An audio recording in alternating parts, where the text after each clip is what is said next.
powers or the suspension of the leader of the opposition could properly be said to offend against parliamentary privilege in this sense, the more so in the context of a written constitution that provides for freedom of speech as a guaranteed right.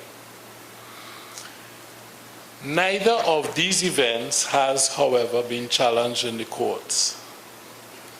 This has, in my opinion, more to do with the time-honored reluctance of our courts to interfere in the internal processes of our parliament and the concomitant reluctance of potential litigants to sue.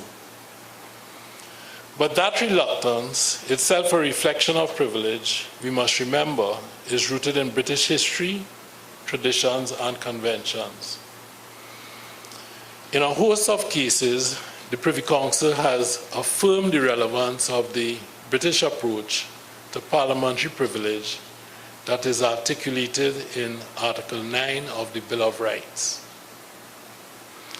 But as Adrian Saunders, judge of the Caribbean Court of Justice, has remarked, and I quote, "It is not difficult to understand the wider principle of Article 9 in the context of parliamentary sovereignty and against the historical background of a House of Commons assertive of its independence and anxious to ensure that its privileges were not determined ultimately by the other house, the House of Lords.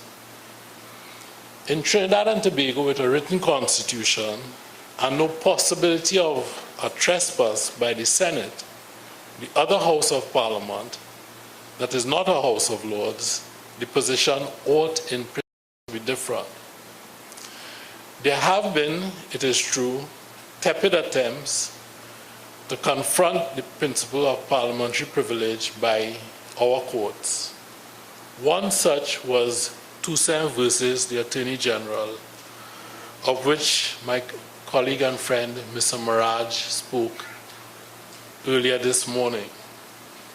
In Toussaint, the Privy Council read down the provision in the Vincentian Privileges Act, which required a litigant to obtain the Speaker's permission before evidence could be adduced as to what had been said in Parliament. That evidence was critical to a constitutional motion that Toussaint wished to pursue. The Speaker, asserting Parliament